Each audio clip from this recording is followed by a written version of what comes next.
اللهم صل على سيدنا محمد يا رب صل وسلم دائما ابدا على حبيبي. علماء کے ساتھ گارڈ ہوتے ہیں, زیادہ تر علماء کے ساتھ جو مشہور ہیں نہیں ہوتے. ہوتے ہیں؟ بولو نا. اور یاد رکھو یہ ذمہ داری جو خود عالم ہوتا ہے نا وہ اس سے بے پرواہ ہوتا ہے, وہ تو شہادت کی تمنا میں ہوتے ہیں. یہ ان کے ماتحتوں کا, مریدوں کا کام ہوتا ہے ان کو اس کی طرف توجہ دلانا کہ حضرت آپ کو ایسے چھوڑیں گے نہیں, گارڈ کے بغیر نہیں چھوڑیں گے ہم آپ کو. لیکن مسجدوں میں الٹا ہو رہا ہے, مرید الٹا کر رہے ہوتے ہیں. اگر ان کے پیر صاحب گارڈ اپنے خرچے پہ بھی رکھ لینا تو مریدوں کو اعتراض ہو رہا تھا, یار پیر صاحب کو اللہ پہ توکل, بولو بھائی پیر صاحب کو تو اللہ پہ توکل ہی نہیں ہے. مفتی نظام الدین شہید ہو گئے, وہ تو گارڈ کی موجودگی میں شہید ہوئے. اس کا مطلب ہے کہ گارڈ ان کے ساتھ تھے مگر جتنی سیکیورٹی ہونی چاہیے تھی اتنی. دیکھو باطل لوگوں میں قتل بہت کم ہوتے ہیں لوگ, اہل باطل کے یہاں, اس لیے کہ وہ اللہ پہ توکل تو ہے ہی نہیں نا ان کے یہاں تو سب کچھ اسباب. آپ کو پتا ہے یہ جو ڈونلڈ ٹرمپ کی سیکیورٹی, کبھی یوٹیوب پہ سرچ کریں آپ حیران ہو جائیں گے. یہ سیکیورٹی اگر کوئی مسلمان سربراہ رکھ لے تو لوگ اس کو کیا تانا دیں گے؟ اللہ پہ توکل نہیں ہے. حالانکہ یہ تانا یہاں بنتا ہے ہی نہیں. ہمارے شیخ نے گارڈ رکھے, حضرت مفتی رشید احمد صاحب نے, تو لوگوں نے کہا ایک طرف اتنے اللہ والے اللہ کی محبت میں ہر وقت آنسو نکلتے رہتے ہیں, روتے رہتے ہیں اور اپنی حفاظت کے لیے. حضرت کے تو گارڈ ایسے خاندانی گارڈ تھے, وہ تو کسی کو معاف کر, وہ تو حضرت کے تو یعنی وہ تو گارڈ کا اس سے بھی تعلق ہے نا کہ آپ کو خطرہ کتنا ہے.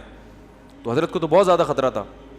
تو حضرت ہی کے بہت سے مریدین نے کہنا شروع کیا, اب ان کا تو اللہ پہ توکل نہیں ہے, اتنے بڑے بزرگ بنے. ہر ایک کی تلاشی ہوتی تھی, جو بھی آتا تھا نا, چاہے کوئی بزرگ آئے نیک آئے, گارڈ سب کو اچھی طرح کنگال کے اندر بھیجتے, اب آپ جا سکتے. تو بہت سے لوگ بگڑ بھی جاتے تھے, ابے کہ ہم بم لے کر آ رہے ہیں. بعض کہتے تھے اب کیا ہم شکل سے چور لگ رہے ہیں, کیا ہم بم رکھنے آئے ہیں یہاں پہ. تو حضرت کی طرف سے ہدایت تھی, کسی کو معاف کرنے کی اجازت نہیں ہے, سب کی تلاشی. تو بہت سے دینداروں نے اعتراض کیے, ان کو پہ توکل نہیں ہے. اللہ کی قدرت, ایک حملہ ہو گیا مدرسے پر. یہ بات ہے 94-95 کی. ہم بھی مدرسے میں نیچے سو رہے تھے, کچھ دہشت گرد مدرسے میں گھسے.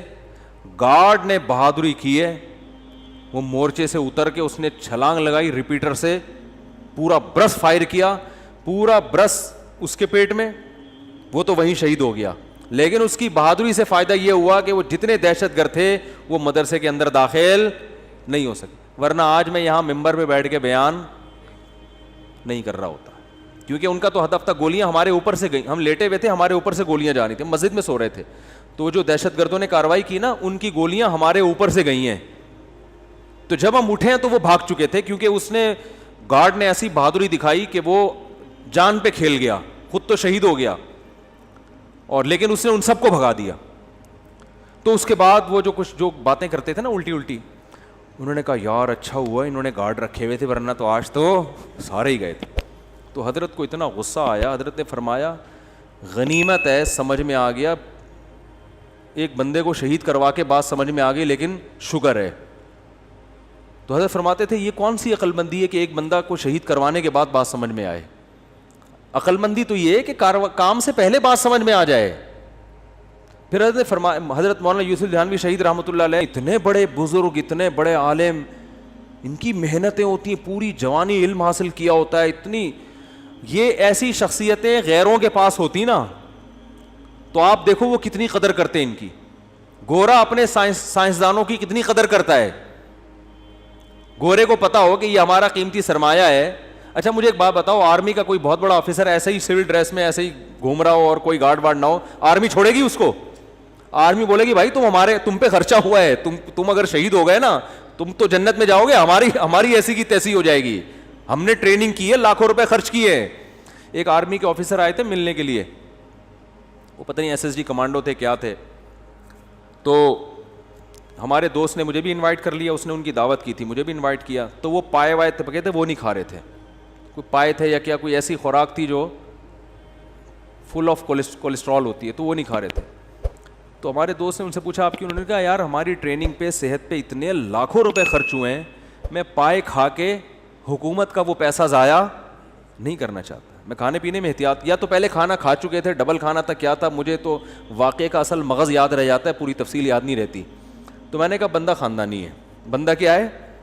حکومت کے پیسے سب نہیں ہے خاندانی, ہر طرح کے لوگ ہوتے ہیں, فوج میں بھی ہر جگہ, تو کھا بھی رہے ہوتے ہیں کہ آ جاؤ, حکومت کا پیسہ ہے نا, پھر تو ڈبل کھانا ہے. ٹھیک ہے نا.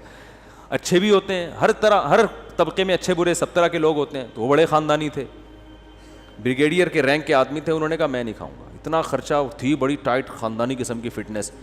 تو یہ انسان کے عقل مند ہونے کی علامت ہوتی ہے, کوئی سیکیورٹی کا انتظام نہیں. تو یہ ہمارے دینداروں میں ایک بہت بڑا فالٹ ہے, وہ اس کو توکل سمجھتے ہیں, حالانکہ یہ توکل نہیں ہے. قرآن نے کیوں کہا اعدوا لہم ما استطعتم من قوہ, قوت اختیار کرو, الا ان القوۃ الرمی, آپ نے فرمایا قوت سے مراد تیر اندازی ہے, تیر اندازی سیکھو. تو خلافت عثمانیہ جو قائم ہوئی ہے, محمد بن فاتح نے دنیا کی سب سے بڑی توپ بنوائی اپنے سائنسدانوں سے, اس کے بعد اس قلعے پہ حملہ کیا. اس کو پتا تھا یہ غلیلوں سے فتح ہونے والا نہیں ہے, نہیں ٹوٹیں گی. بہت دنیا کی سب سے بڑی توپ اس وقت کی بنائی تھی اس نے کہا اس کے بعد حملہ ہوگا تو ہٹو بچوں ہوگا کام. تو یہ اسباب کے ساتھ اللہ نے دنیا کو جوڑ دیا ہے. ہاں مسلمان اسباب اختیار کرتا ہے, نظر اسباب پہ نہیں رکھتا. اسے وہ بہاری بھائی کا مقولہ ہر وقت یاد رہتا ہے کہ اگر انسان کی شامت آتی ہے تو اونٹ پہ بیٹھے ہوئے آدمی کو بھی کتا کاٹ لیتا. ہمارے ایک دوست بہاری تھے, باتیں بڑی کرتے تھے, تو وہ کہتے تھے کہ دیکھو جب انسان کی شامت آتی ہے تو اونٹ پہ بیٹھے ہوئے آدمی کو بھی کتا, حالانکہ کتے کے لیے وہاں جانا آسان کام نہیں ہے, کنوینس کا مسئلہ ہے بھائی, اس کو تو پوری رینٹ پہ گاڑی لینی پڑے گی. تو جب موت آتی ہے تو کتا کاٹ لیتا ہے. تو جب آنی ہوتی ہے میرے بھائی تو پھر تو 20 گارڈ بھی ہوں, گارڈ ہی دشمن بن کے مار دیتا ہے. جب آنی ہوتی ہے تو آپ صحت کا جتنا مرضی خیال کرو, ایک چھوٹا سا وائرس آپ کی ناک میں داخل ہو کر آپ کی ایسی کی تیسی کر دیتا ہے. ایک کینسر کے اسپیشلسٹ تھے, انہوں نے بتایا کہ بعض دفعہ ایک ایسے آدمی کو کینسر ہوتا ہے جس کے کینسر ہونے کا دور کا امکان نہیں ہوتا. میڈیکل سائنس حیران ہوتی ہے اس آدمی کو کینسر ہو کیسے گیا. تو اللہ سے تو نہیں لڑ سکتے, لیکن عام طور پہ ایسا ہوتا نہیں ہے. عام طور پر قانون یہی ہے کہ جو حفاظت کرے گا اس کی حفاظت ہوگی, جو صحت کا خیال کرے گا اس کی صحت ٹھیک رہے گی, جو پیسہ کمانے کے لیے محنت کرے گا اللہ اس کو پیسہ دے گا, جو پڑھائی پہ محنت کرے گا آگے نکلے گا. ایسے ایسے پاکستانی یا یو ایس اے یو کے میں جنہوں نے, یہاں بلوچ ایک لڑکا بھی, اس کی معلومات مجھے ہوئی, میں انشاءاللہ پوری ڈیٹیل لے کے آپ کو اس کے بارے میں انشاءاللہ بتاؤں گا, کہ بلوچستان میں پیدا ہوا, اردو بھی نہیں آتی تھی.